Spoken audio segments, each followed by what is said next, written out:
Welcome to the Giants Huddle podcast brought to you by Citizens, the official bank of the Giants, here in the Hackensack Meridian Health podcast studio. Keep getting better. John Schmeelk with you. Today we are joined by a friend of the program, always joins us twice a year, once when his Freaks List comes out, the other time when his mock draft is released in April, and that's Bruce Feldman from The Athletic and Fox Sports. And now we welcome in the great Bruce Feldman. He works for Fox Sports. He writes and covers college football for The Athletic. Bruce, John Schmeelk here in East Rutherford, New Jersey. A pleasure to talk to you as always, my friend. How are you? I'm doing great, John. Good to see you. Good to see the logo that I grew up seeing as somebody in the Northeast, and I love this time of year with the draft. Well, and in addition to all your usual content, you just had your mock draft go up on The Athletic. You do only one each year. And look, Bruce, I'll be honest with you. I don't care who you have going to each team. It's the nuggets within each selection from you interview all of the opposing coaches, assistants, head coaches that go up against these guys. And I think you get some really good stuff from them. So I want to get through as many of the players as we can. Do you even learn some stuff about these players that you didn't know when you go through this process to kind of get all this knowledge together about these guys? Oh, absolutely. Because again, some of these guys I talk to during the course of the year. Sometimes I don't get around to them until maybe March when I work on this, and it's good to reconnect with people. But then there are guys you think you know something about, and then you find out, oh, why did this guy have a huge day against this team? And then all of a sudden you talk to a position coach who's like, yeah, we had injuries. We had to play a third team cornerback who's a borderline walk on. Don't read too much into that game, or don't, like you just get kind of more of or this kid was playing hurt. It looked like, there's a reason why a guy who normally runs 4.55 probably ran a 4.9 that day. And that's why maybe that, don't, look at the other film of this kid, or you just get way more context and perspective. I got some really interesting stuff about on Armand Membo, the offensive lineman from Missouri. And like South Carolina has a great true freshman this past year, edge rusher, who everybody raves about. Membo just, like abused him in that matchup. And I think sometimes you hear more about that when you talk to coaches who watch that and they're like, whoa, that's a real guy that he's going up against. Whereas maybe some other guys who are projected first round offensive linemen, they may not see those kinds of guys or those kinds of athletes, week in and week out or more than once a season. And you do have Membo going ahead of Will Campbell in your mock draft, by the way, which I think is interesting. And I should point out as well that after you folks listen to our live draft coverage on Thursday night, after the Giants pick at 3, you should go tune into The Athletic. Bruce will be joining Robert Mays and Dane Brugler and Derek Klassen, who do a really good job covering the draft on the Athletics coverage on that Thursday night. All right, Bruce, let's get into it. Cam Ward. At this point, the Giants ain't getting him. Like the Titans are picking Cam Ward, but I did think it was interesting in the blurb you happened to mention that from what you understood, the Giants did have a lot of interest in Cam Ward. Yeah, that's what I was told. I think their leadership had checked him out even down around the bowl prep and was very impressed with him. I think this is not a great quarterback draft class. It's nothing close to what we had last year. But to me, there's a bigger gap between Cam Ward and whoever's number two than number two to number three, number four. I think, his arm talent is much better. He's got a pretty clean bill of health relative to the rest of his, college career. He's physically mature. Personality wise, you talk to the Miami coaches, they rave about him. You talk to the coach who had him and found him at Incarnate Word and then brought him to Washington State, really speaks highly of him. I mean, I think there's a lot to like. Yeah, he does. He can be careless with the football. That's the one thing that he's got to get better at. There's a little bit of a nonchalant aspect of him, but high level of playmaking ability, real big time arm talent. I think he's pretty gifted. All right, so let's look at the quarterbacks then. You have Shador Sanders going through to the Giants. So what were you able to figure out about Shador?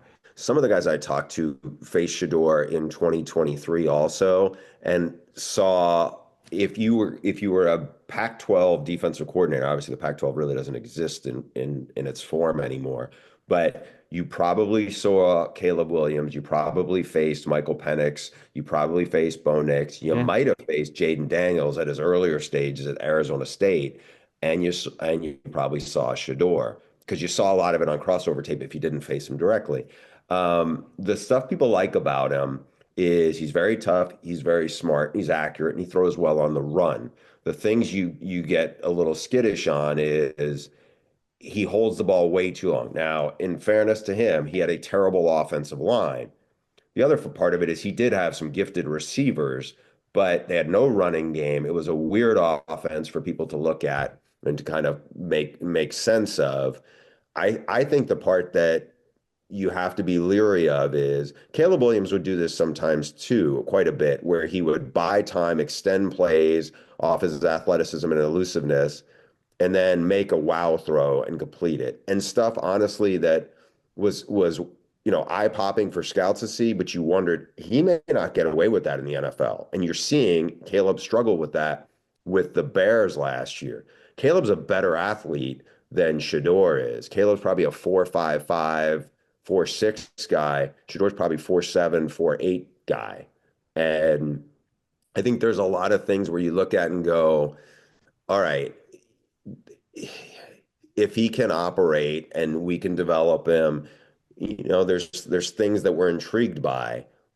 But I don't think if he was in this draft last year, this class, I don't think anybody's talking about him as a top 20 pick, and I'm not sure he's a first round guy.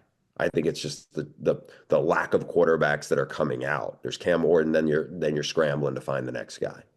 And you do have the Steelers picking Dart at 21, and people really seem to be impressed with his intangibles. Everything I've heard from his meetings with teams and everything, he just checks all those boxes. So even though he has some developing to do from a collegiate offense, that I think teams love his ability to develop. And I know you didn't write about him, but I would throw Milrow into that same category, right, where he just checks every box from an intangible standpoint, where people will probably buy into him as a person and think that he can make up for some of his deficiencies to be turned into a player at some point. Yeah, of those two SEC quarterbacks, uh, Dart's a good athlete. Milrow is a great athlete, great athlete. I mean, he can run. I think he's even a more dynamic runner than Jaden Daniels. Now, he's not the passer, Jaden Daniels. He's got a big arm, a strong arm, but it's not that accurate. And that's a concern. I think he's definitely a project. Dart, I'm glad you said what you said, John, about the offense. People assume, Lane Kiffin, the Lane Kiffin that, was coaching guys who were up for the Heisman and, go back to Matt Leinart, Mark Sanchez, that group when he was working with Steve Sarkisian and was around it. Um, and even some of the guys at Alabama. Since then, he has really changed. His offense is much more like that Baylor, Tennessee offense. And so it's a projection here. And I think, um, you know, Dart is pretty polarizing too. There was a QB coach I talked to in the NFL this morning who likes Tyler Shuck a lot more than he likes Jackson Dart. And this coach actually, I think, thinks Jackson Dart's a big development piece because the offense is such a projection. He was like, I watched it. I watched 500 throws, and I'm still not sure what I would be getting. So again, this falls into the category of there's probably got to be three quarterbacks that go in the first round. I would guess he's one. I could see after some of the conversations I've had with NFL QB coaches in the last week, there's some Tyler Shuck is very intriguing because of how people like how he looks, it's almost like talking to a coach where they say when they've interviewed him and met with him, his arm is good, his athleticism is good, his age is what is, but I think that is getting overblown. But his injury history is something that people have to factor in because it's a real thing. All right, Bruce, I wasn't even going to bring him up to you, but you brought him up, and I was grinning while you were talking about Tyler Shook because I fell in love with the tape when I watched it. I got to be honest with you. He's really good. And if you just ignore the fact, and you shouldn't do this, by the way, but if you just red pill yourself into believing that the age doesn't matter and the injuries are just freak things and they don't really impact later play, Louisville, unlike Ole Miss, though it actually was a pro style offense. I think he can come and play pretty quickly. And he's a really good athlete. You saw what he ran at the combine. He has different arm angles. He's a flexible athlete. There's a lot to like on that tape if you're just worrying about what he did as a football player. Yeah, and the guys I talked to in the NFL feel like, as you said, Louisville, that offense, Jeff Brom is a guy a lot of people really respect as a quarterback guy. I think if there's a pause here, I don't think it's his age. There's a little bit of feeling of when things break down, it's almost like he's too smart for his own good, where sometimes they'll say he was a little over analytical or gets a little bit almost bamboozled by what's coming at him. But he's a very good athlete. You saw him run at the combine. That people have been talking about that from the time he was early in his career before he even got to Lubbock at Texas Tech. Again, this was the first year he was able to stay healthy, and I think that's the one concern. But he as much as anybody I heard about really impressed NFL coaches with when they sat down and talked to him about how sharp he is. I think he shined more than some of the other guys because what you'll hear with some guys who do well in the interview is, yeah, I think he was, I've heard good things and I think he was kind of, coached up for the interview and, this part of it. Whereas Shuck, I feel like just kind of shined through where they were like, it was almost like talking to another coach or a guy who's been in here. He's super smart. Well, he has been playing football for 7 years in college, so I guess that should probably help you in that spot. All right, okay. I think that's great stuff on the QBs. All right, let's go to the two guys that the Giants might be selecting between at number three. If they decide they don't want to go the Shador route, whoever the Browns don't select, Abdul Carter or Travis Hunter. Let's start with Carter.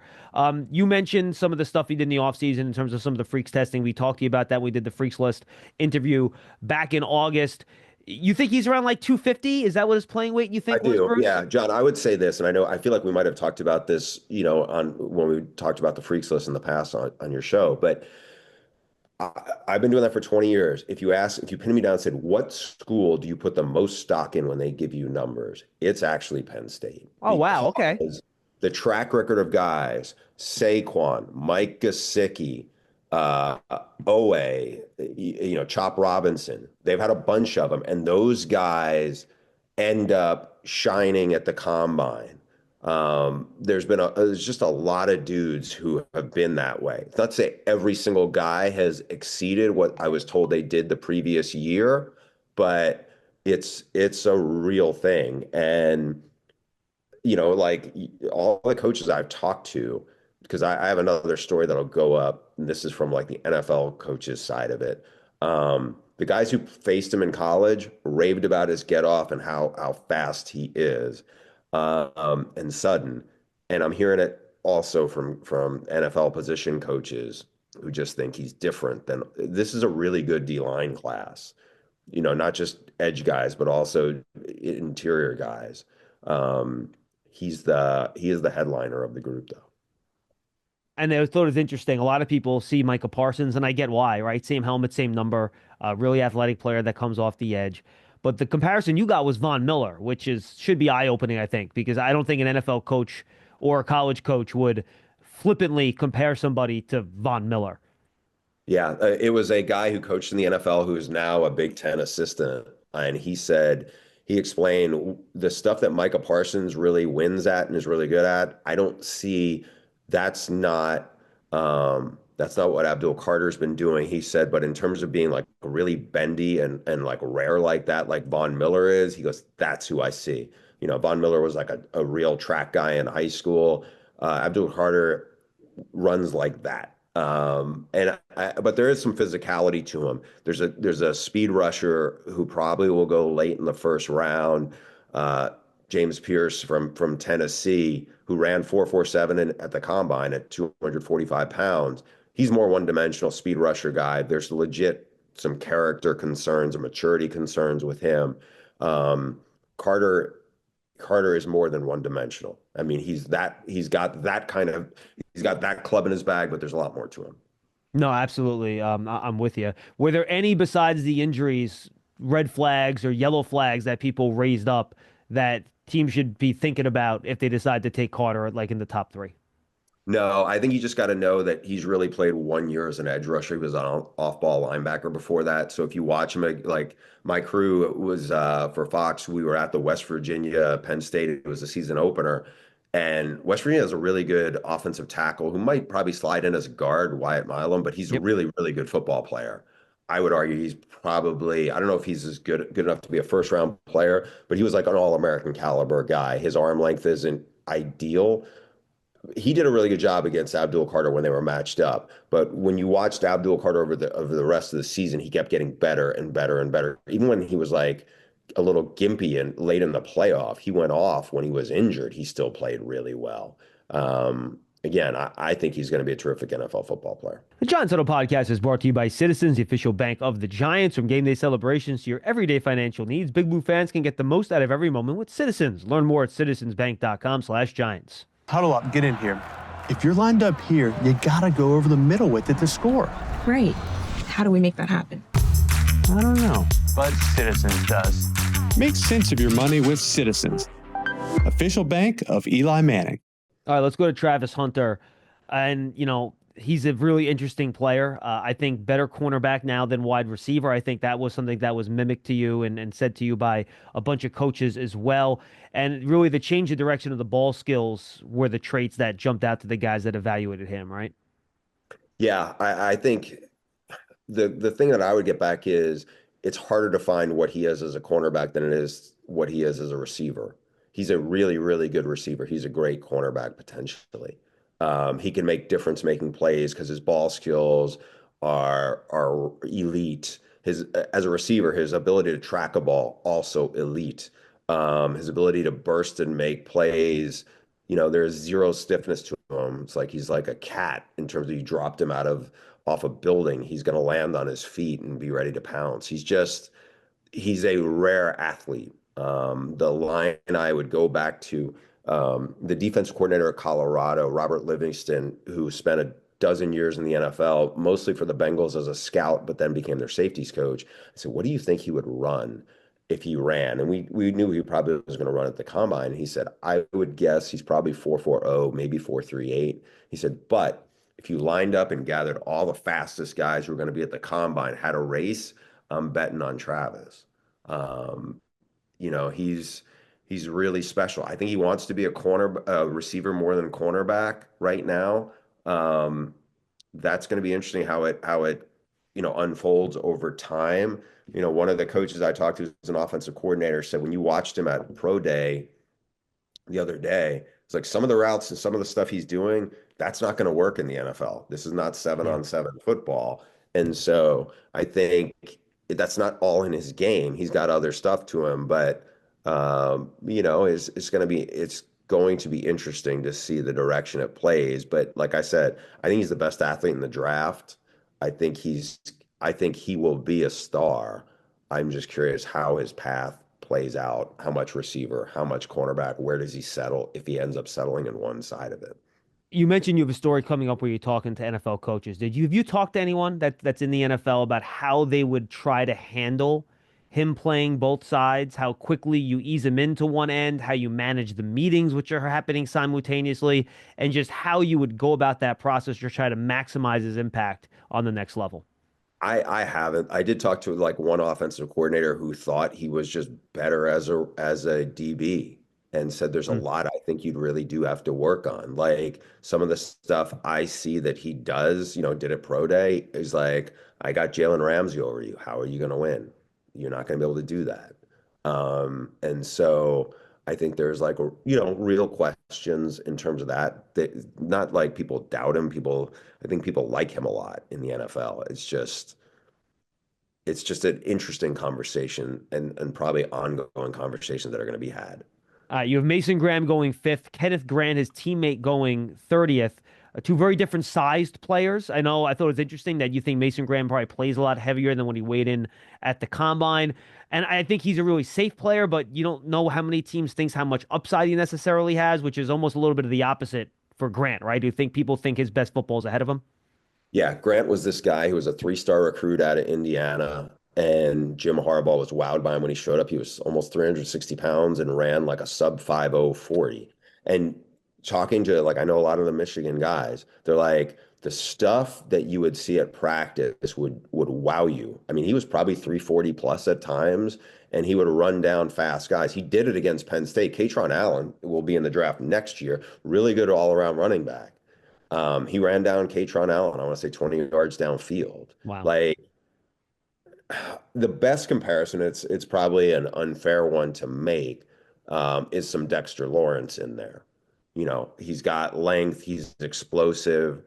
He's not Vita Vea in terms of like overturn a car strength, but he is really strong. He can move. It's just a consistency thing. But like people, a lot of the coaches I talk to in the NFL are very interested in him, very intrigued by him. With Graham, you have a former high school wrestler who plays like that, very relentless. I would guess he's probably closer to going to be around 310 pounds. I think everybody likes him a lot. I don't know if anyone's going to say, because I talk to position coaches in the NFL who think there could be 12 D linemen go. After Abdul Carter, he's probably the one, if you want to call an edge rusher a D lineman, right? I would say he's probably the next one to go. Um, I don't know if you see him as like, will this guy be a potential like defensive player of the year? Maybe not, but people like him a lot. I don't know if anybody like loves him. They like him a lot. Yeah, no, I'm with you, and I think that I don't see why you wouldn't when you watch the tape. Jalen Walker, you kind of have as your next guy coming off. When you talk to people, do they see him as an edge? Do they see him as an off-ball guy, someone that can do both? Because I think with his size, skills, and from my understanding, like that guy's gonna be like a future CEO. He's so impressive as a person. Where do people talk about him fitting in the National Football League? So in the last couple of days, I talked to two different D-line guys. Both had been in college not that long ago, and they were split. They had different opinions on him. They both liked him a lot. One guy was like, "I think he's in the linebacker room because I think he could be a great off the ball linebacker, and then we move him in on pass rush situations." But I think that's what he is. The other guy thought he was a shade below Abdul Carter. Abdul Wow. Carter is bigger and probably will be bigger. But everybody loves his character. What Georgia coaches who have had a lot of really big time NFL defensive players say about him. I will say this. One of the D-line coaches I talked to yesterday said he's actually thinks Michael Williams is going to be the better player in the NFL. He's Why? bigger. Michael Williams is much bigger. He said he is nasty physical. And he said, but he was a guy who was playing hurt last year. And now when they played Texas, and they played him twice, both guys went off against legit NFL players on Texas. Texas had two offensive tackles. One guy I think will be a pretty safe bet as a first round pick this year. The other guy probably if he had stayed would have been a first round pick next year. He opted to come out early, and I don't know if that was the probably the best move for him. But those guys got whipped by the two Georgia guys. And I think Jalen Walker's if you ask me would I take Abdul Carter over him, I'd say probably not because I think the upside is just a little different there. But I think Jalen Walker is like a surefire, legit NFL stud for 10, 12 years. I think he's really, really good. Yeah, I think both him and Michael Williams could very well be top 10 picks. I'm with you on that. Your two corners, I think it's the only two corners you had in your first round. Jahdae Barron out of Syracuse ahead of Will Johnson, which, by the way, that's how I have it ranked on my board. And then Will Johnson, who I know teams based on what we're getting from people, kind of like me, they're still trying to figure out exactly what he is. I mean, I think he's a zone corner who the coaches and I know the guys who had him at Michigan think he is super smart, like rare vision of how he prepares and plays, like he sees it like a quarterback. He's got really good size. I mean, they said he's bigger than what they said he played at 205. I mean, he came into the combine or whenever it is 6'2", 194. They said he's 6'2", 205 every day. They think he's a 4.48 kind of guy. The question a little bit is on his speed. I think on the best case scenario that they were trying to compare him to would be Patrick Surtain. I think that with what we've seen Patrick Surtain become in the NFL, like he was really good and really polished in the NFL. I mean, sorry, at Alabama. Um, when he came out, I want to say it was like J.C. Horn was also came out of South Carolina. I think there was some people who were liked Surtain, maybe didn't love him. Some loved him. Some were like, oh, okay. I forgot who the receiver was who put it on him pretty good in the SEC. But Will Johnson, I think you look at and say, okay, and again, another Alabama cornerback. Last year the Lions took Terrion Arnold, who had issues with a lot of holding penalties and everything else. Didn't run great good instincts. This guy I think, has really good instincts. He's really smart, made a lot of big plays. He was had turf toe for half the year, so he was not the same guy. I think he's a safe first round pick, but the other guy, Barron, really blossomed this year. He's a really good tackler. He's very instinctive, makes a lot of plays on the ball. He's not huge, but I think he's just a really, really good football player. Like a couple of years ago, Illinois had a great secondary, and oh God, I'm trying to remember I want to say it was like a guy who, when he measured in, he was like 5'11", 185, and now I'm blanking on his name, but everybody, Witherspoon? Witherspoon, thank you. Everybody who played against Witherspoon thought Witherspoon was like 200 or 205 because he was physical and had an edge to him, and there was just something about him. I'm not saying they're very comparable, but I think in the terms of the competitiveness and the instinctiveness, I think there's some of that sounds the same when you talk to people who respect him. Wow, I think that is high praise. All right, I'm trying to package some of these positions together. So you have Tyler Warren at 14, Colston Loveland at 22. Talking to people that played against these guys in college, what kind of separates them as opponents? Warren's a little bigger body. I think Loveland was a willing blocker, but he was also playing, from what I was told, through like some injury last year. The other thing that I think was a detriment for him was they had a terrible offense. They had bad quarterback and not much help at receiver. The only way they were going to get him the ball where he was not going to be like doubled was like on first down situations where it was like, hey, it was going to be play action. We're going to try to find ways to scheme him to get him something where he's not like the defense isn't majoring in Colston Loveland, but he can really run. He's very fluid. I think he's a true, legit first round guy. Yeah, Tyler Warren's different in that bigger bodied guy a little bit. He's also, he played quarterback. They did a lot of different stuff with him just to get him the ball. And they had, again, their quarterback play was better. Drew Aller's going to play in the NFL.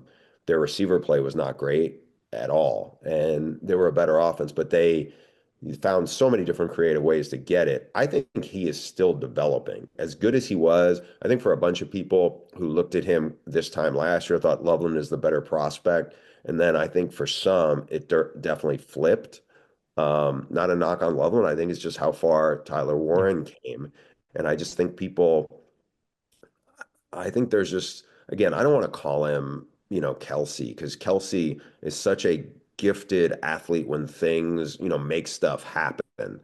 However fast he is just very athletic. Sometimes we devolve into thinking like athleticism is best gauged by vertical jump, broad jump, shuttles, and a 40 time. I think Kelsey's just really smooth athlete. And I think Tyler Warren is that way to a degree where he's just got some playmaker in him. Yeah, I don't want to put you on the spot. Did you get any, because you said they were the most accurate?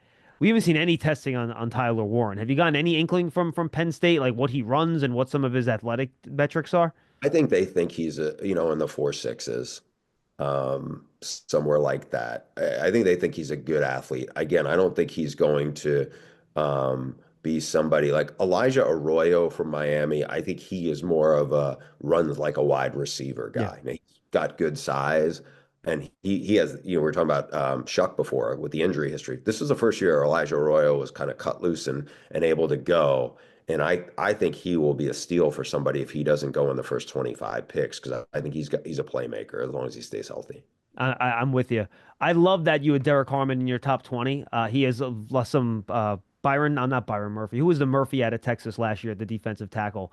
No, That there's ended up, Byron Murphy. yeah, Byron Murphy. Sorry, yeah. I was getting confused with the corner. I think he has a lot of those vibes. He could play three tech, probably a tick below what Murphy was last year. But man, Derek Harmon was a fun player to watch. He was really good. I think that whatever they did with him that was different from when he was at Michigan State, right? That's where he came from with Yeah. the transfer. It really clicked. He was a hell of a player last year. Yeah, I mean, credit to Tosh Lupoy, who was like coaching the NFL and was, a former D-line guy himself. And I think that they knew he had pretty special talent, and he's a really good interior pass rusher. He's bigger than Murphy's. He might be 20 pounds bigger. They had another guy. It's interesting. We're talking about him. Jamari Caldwell is probably 25 pounds bigger than him. He's a little more of a bad body guy, but really good feet. I think he will be a steal, maybe a couple of rounds later. The guy everybody taught, the star, quote unquote, of that group was actually Birch from who had been a 5-star and is at a high school, went to South Carolina, flashed, but you always wondered. I mean, he's a guy who was like 6'5", 290 and could run, but I think people aren't sure what he is in the NFL. I think he's going to be a top 50 pick because it'll be hard to pass up. But you had those three guys, and then DJ Uiagalelei, who people know that name. He won't be an NFL quarterback, but he was played at Clemson, bounced around. Like his younger brother, Mateo, is not in this draft, but he will be an NFL, probably a starting defensive end. I mean, they have a really deep D-line room there. So when you talked about what it was Derek Harmon getting into, that's what it was. Like he played well. I mean, I don't think he was like the same kind of player as Mason Graham. He's different, but I think he's intriguing for a lot of people because they see the talent. All right, let's get to the two wide receivers that you have going in the top 20. Ted McMillan and Matthew Golden, just a couple of picks away. I for some reason, I feel like it's not cool anymore to think Ted McMillan's really good, but you watch him and he's really good. And the one thing I know a guy mentioned to you is that he runs some of his routes half speed. I noticed that too. I was wondering if that was intentional pacing of his routes or not, but you can get into that. And then I just thought Matthew Golden, like if you want a Z that's just going to run great routes and be very precise with what he does and be your number two, like he's perfect for that.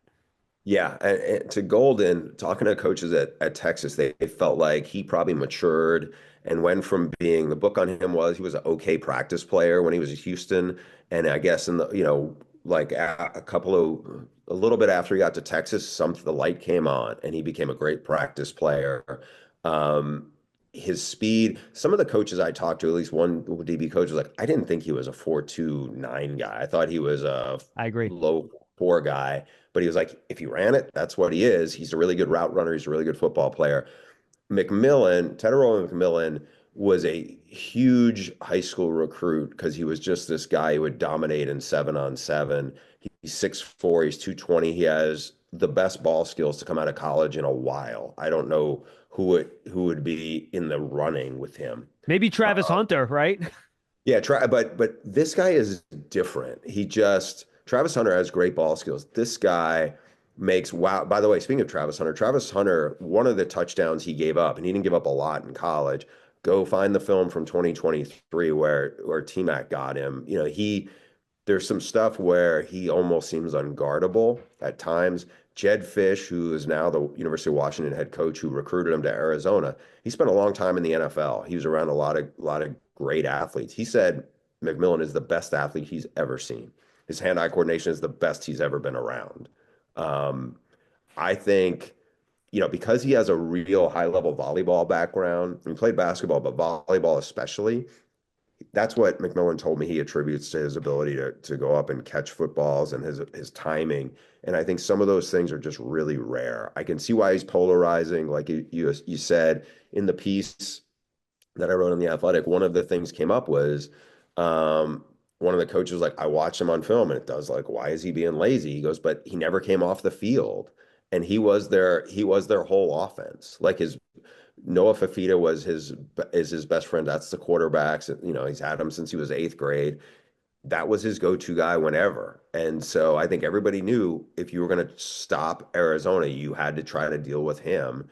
And he was as good a player as there was a receiver in 2023 when they finished in the top 12 and really came out of nowhere to have a great year. Last year, a new coaching staff came in. They changed the offense. I think there was a lot of things that started to fall apart at Arizona around that program. And I think some of the things that are probably made him a little polarizing, I think I would attribute some of those things to a coaching transition where things started to splinter. If you want to know how to manage 2 minutes of crunch time football, I'm your man. But if you're wondering about a long-term financial plan, you should talk to Citizens. Hey, I can also talk lawn care. I'd like to learn about a mowing routine. Yes, I knew I could help.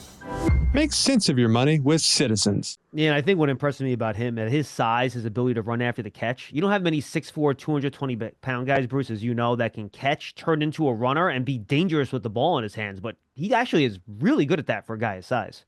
He is, and there's some stuff you see on film where he does run away from people. He's not a pro day. He's not a NFL, like a combine guy. I don't know, if he ran 4.59, I'd be like, yeah, that's a pretty good time for him. I'm not sure if I think he's faster than that, but he just makes a lot of plays. Yeah, and he gets open. All right, the pass rushers here. I want to get to the next group of edges. You have Green, I think, is the first next guy off. Then you have Ezeraku. They're kind of in your top 20. And then you have three guys between 28 and 31. Nick Gordon, James Pierce, and Shamar Stewart. I feel like there's going to be from team to team, role to role, scheme to scheme, board to board.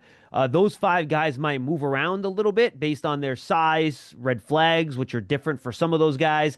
I feel like that's a messy group, and from team to team, that order might be very different.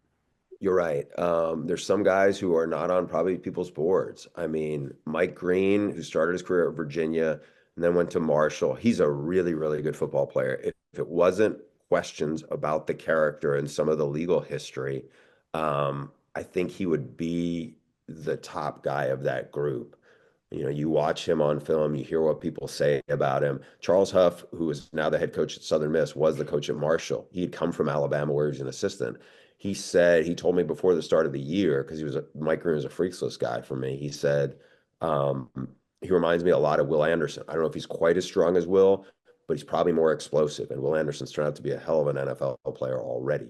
So I think if teams check out from him character wise, and if they're comfortable with him, I think he's a guy who would go the first of them.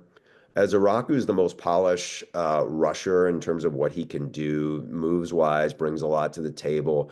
I think everybody kind of likes him. I'm not sure if anybody loves the athleticism, in terms of the upside. I think they think he'll be a good player. Is there greatness there? I don't know. Pierce is the one who will like light it up at the combine, and he did that. And he does make some plays, but the knock on him is, from what I've gathered, is not like a legal issue. It's more of like, how coachable is he? And there's some concerns about that from what people have heard. Also a little question about, is he one dimensional? But that one dimension, he is a speed rusher, and he can be a problem. The two Texas A&M guys are interesting. Shamar Stewart tests off the charts. People like him. It's just they want to see more production. 4.5 sacks in 3 years.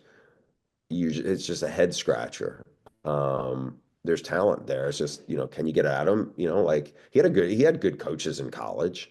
Sean Spencer, who was the D-line coach, of the Giants, has had a lot of really good players. I know D-line coaches think highly of Sean Spencer, but it was like, look, he had a really good D-line around him also.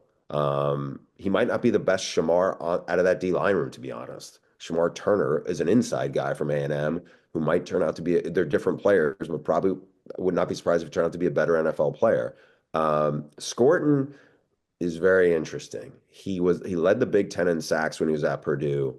He was a 19-year-old team captain in 2023. I think that is a significant factor for him because it speaks to his character and leadership in a way that bad team still was the captain of it. To be voted a team captain at 19, especially for a kid from Texas who moves, goes to Purdue, it's just like, I think that speaks to him. Made a lot of plays.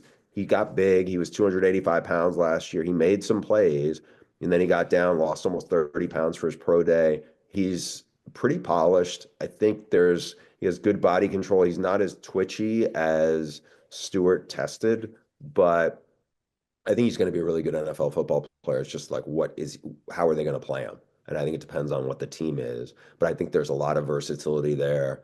I think he is a really, really good football player. If you ask me to rank the five of them, again, if you're comfortable with Mike Green off the field, I think he's one. I actually think Scorton might end up better than Ezeraku, but it just depends on where he goes from there. Yeah, I'm with you. All right, couple offensive linemen at the end of your board here, because these are guys that maybe the Giants could consider a 34-year. Gray's Abel at 23, I think it was. Josh Simmons coming off the bad knee injury at 26. And then a couple guys that didn't make your board. I'm curious as to how close they came. I'm going to go with Josh Connolly, the tackle out of Oregon, and then the two guards, Donovan Jackson and Tyler Booker, who I think are really good football players. If you want to go through that kind of the very end of your offensive line group here a little bit.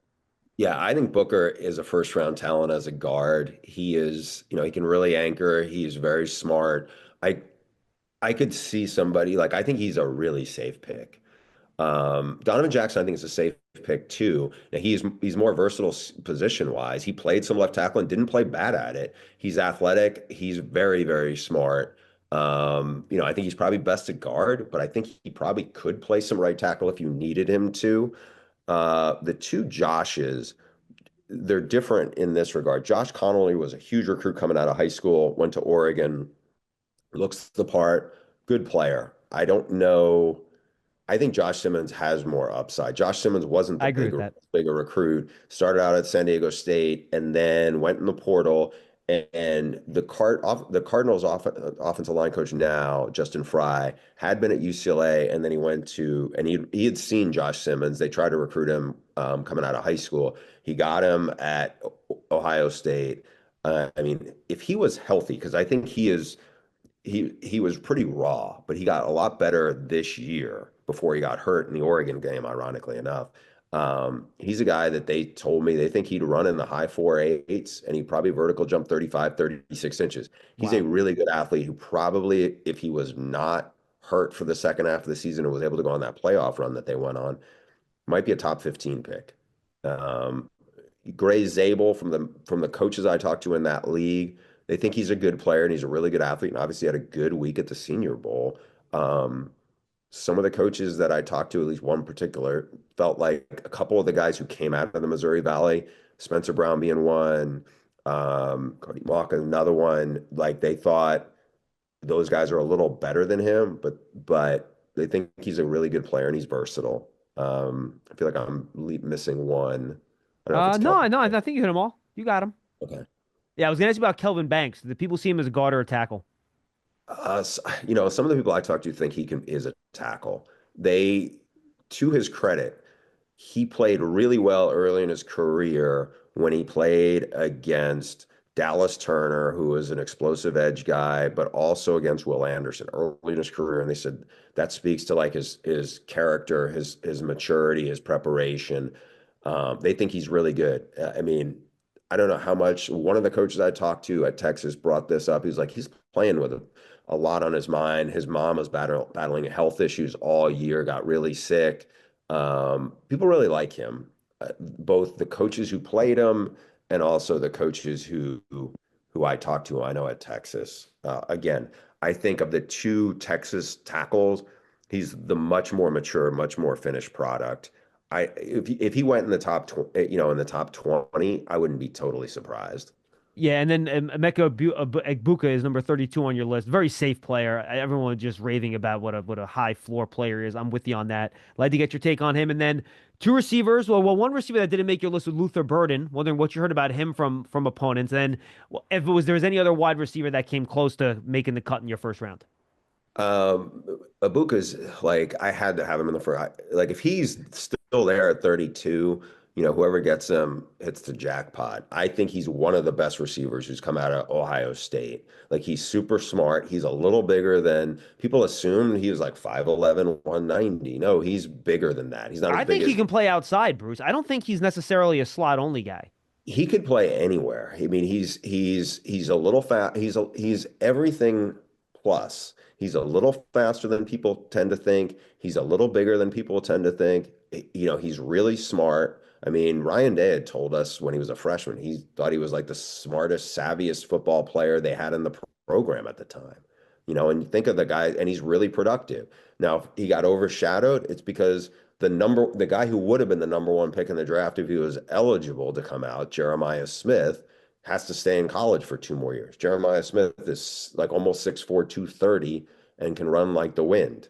So he overshadowed Abuka. But I think Abuka's if you ask me, who do I think will be a more productive player, him or Matthew Golden in his career, I would take Abuka.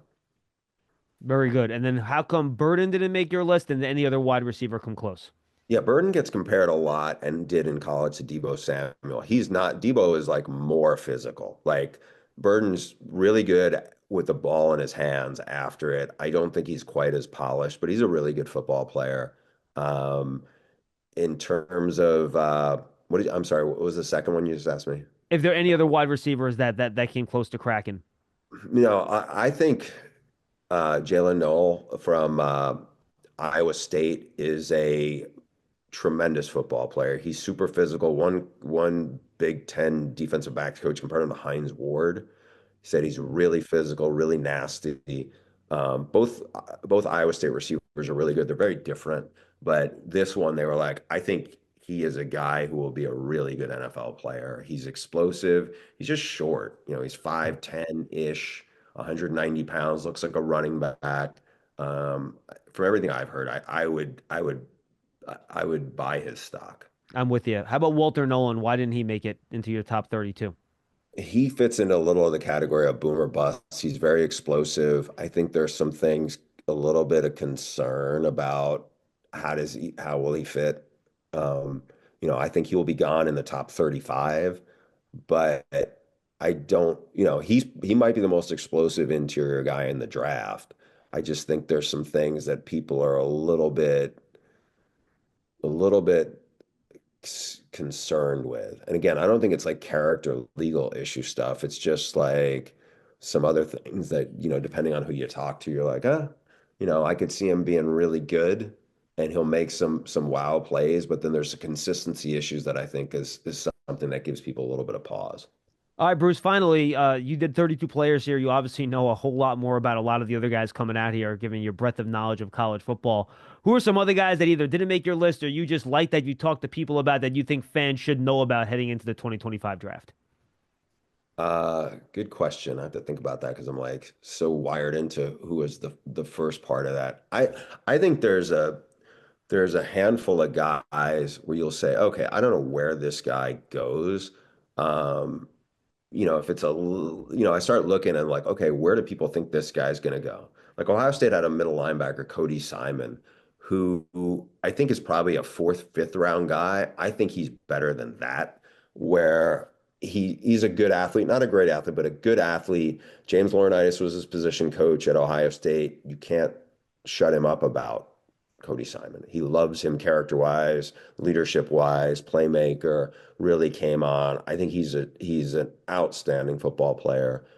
He's one that I think is much better. I'll give you two D linemen, two defensive tackles. One, Shamar Turner, who's at Texas A&M. I don't think he's getting talked about enough.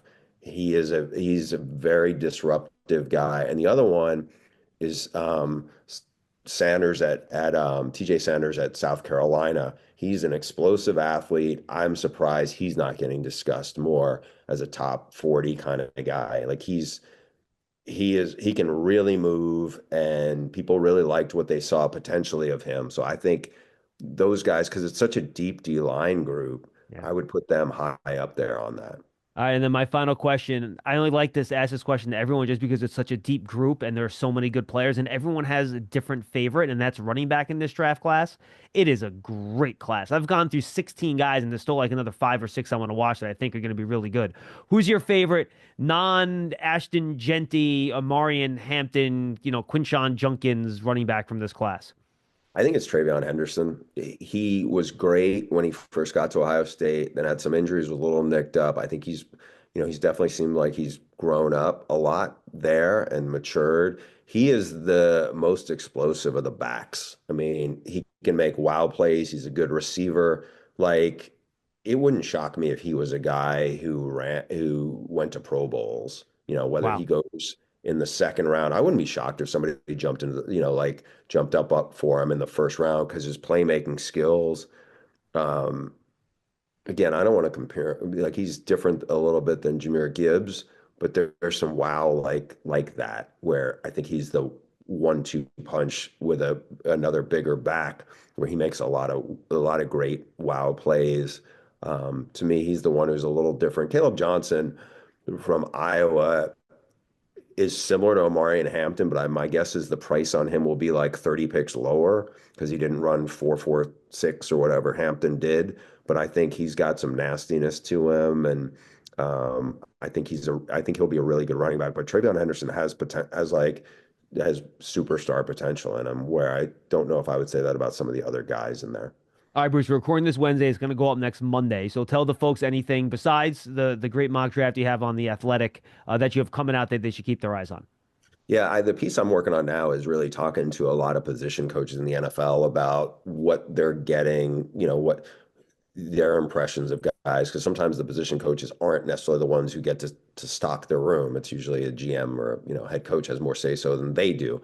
But I always feel like it's those. I love the conversations I end up in. I started that late last week, and it's been heavy this week, and I think it'll be out probably the week of the draft. That's great. Bruce, you're always so generous with your time. I love talking to you, a breadth of knowledge. Thank you so much for the time, and we'll talk to you soon. Always a pleasure. Thanks, John. That's Bruce Feldman from Fox Sports and The Athletic. We thank you all for joining us today from the Hackensack Meridian Health podcast studio. Keep getting better on the Giants Huddle podcast, brought to you by Citizens, the official bank of the Giants. Thank you so much for being with us. We'll continue our coverage of the draft until it comes our way in a little bit more than a week. Until then.